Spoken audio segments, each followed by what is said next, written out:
Salut à tous, ici Asvlog, j'espère que vous allez bien et bienvenue dans cette nouvelle vidéo dans laquelle je vais vous présenter une config d'un PC gamer à 500 €.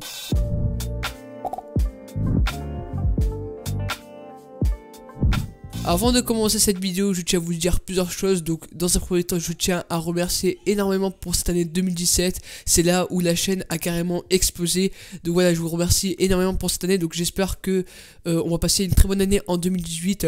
Donc merci beaucoup pour le soutien durant tout le début de ma chaîne. Ça fait super plaisir. Et de plus, je tenais à vous dire que la configuration a été faite sur le site de PC Part Picker, ce qui permet d'avoir les composants les moins chers. Et donc, grâce à cela, on peut faire une bonne configuration. Et donc, voilà, j'espère au moins qu'elle vous plaira. Cette configuration pourra faire tourner presque tous les jeux en 1080p en moyenne qualité, donc ce qui suffit largement pour un PC à 500 €. Et de plus, vous pourrez la faire évoluer, comme par exemple changer de processeur ou alors de carte graphique. Voilà, j'espère au moins que cette vidéo vous plaira. Je vous invite vraiment à vous abonner si ce n'est pas encore fait, car il y aura énormément de vidéos config. Donc, sur ce, je vous souhaite un bon visionnage. Allez, c'est parti.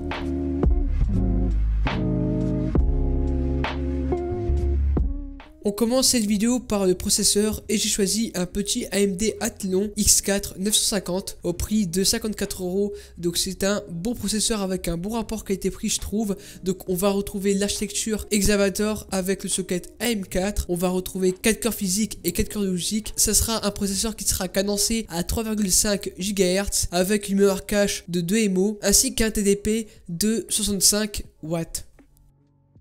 Pour la carte mère, j'ai pris une MSI B350M Pro VD+, au prix de 69 €. Donc pourquoi est-ce que j'ai pris une carte mère au format B350? Car si vous voudriez plus tard upgrade votre PC et que par suite vous voudriez changer de processeur, par exemple un Ryzen 5, avec une carte mère A320 vous ne pourrez pas overclocker et de plus vous pourrez avoir des instabilités système. Donc je vous recommande plutôt de prendre une carte mère B350 pour éviter tout cela. Et donc sur cette carte mère, on va retrouver le socket AM4 avec bien sûr le chipset B350. Pour la RAM, on pourra mettre maximum 32 Go de RAM avec maximum 3200 MHz, donc ce qui est plutôt pas mal je trouve. On va retrouver un slow PCI Express 3.0 x 16 et deux slow PCI Express 2.0 x 1. En audio, on va retrouver le chipset Realtek ALC 887 et enfin à l'arrière du boîtier, nous allons retrouver un port PS2 avec deux ports USB 2.0,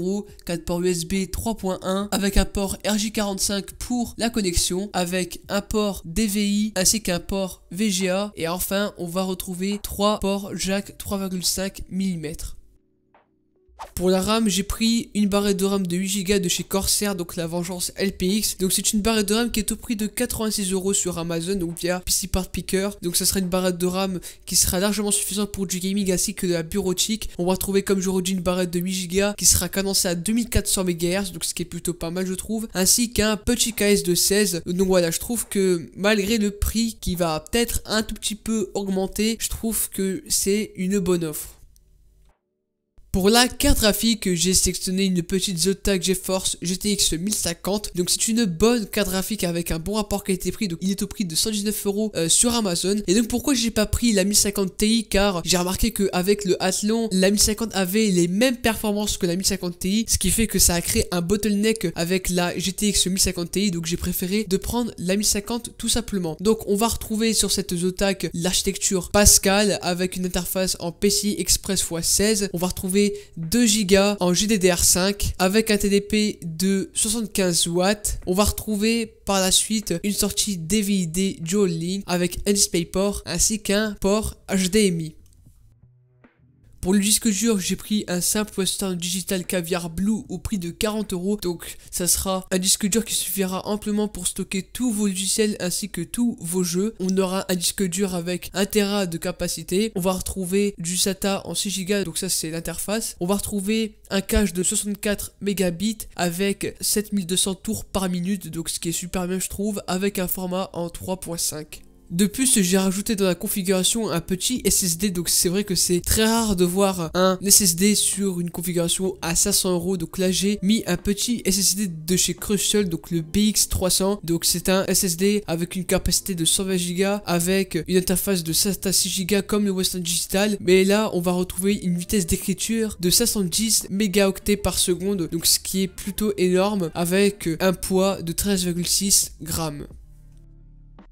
Pour les boîtiers, je suis parti chez Bitfinex avec le Bitfinex Nova de couleur noire. Donc c'est un boîtier qui est au prix de 37 € chez Amazon. Donc c'est un bon boîtier, même si c'est pas le meilleur. Certes, c'est pas le meilleur boîtier qui a une ventilation de ouf, mais au moins c'est un boîtier qui suffira amplement pour mettre tous nos composants, notamment notre carte mère qui sera compatible avec. Donc on va retrouver dans ce boîtier une compatibilité avec les cartes mères au format ATX, micro ATX et mini ITX. On pourra mettre une carte graphique jusqu'à 30 cm ainsi qu'un ventirail jusqu'à 4,8 cm. À l'avant du boîtier, on va retrouver un port USB 3.0, un port USB 2.0, une prise micro, une prise casque, et à l'intérieur, on va retrouver un ventilateur inclus à l'arrière qui fait du 120 mm, mais par la suite, on pourra mettre deux autres ventilateurs à l'avant du boîtier qui eux seront en 120 mm, et de plus, ce boîtier ne pèse que 4,8 kg.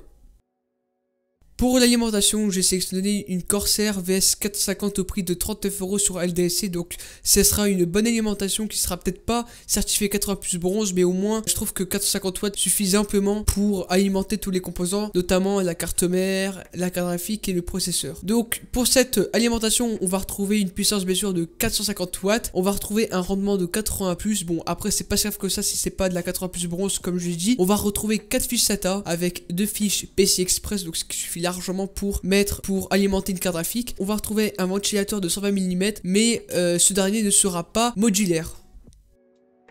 C'est déjà la fin de cette vidéo, j'espère au moins qu'elle vous aura plu. Si c'est le cas, je vous invite vraiment à lâcher un petit pouce bleu, ce qui me ferait super plaisir. Et aussi à vous abonner si vous voulez voir plus de vidéos configuration PC. Et sur ce, je vous dis à la prochaine. Et ciao tout le monde, c'était Asvox.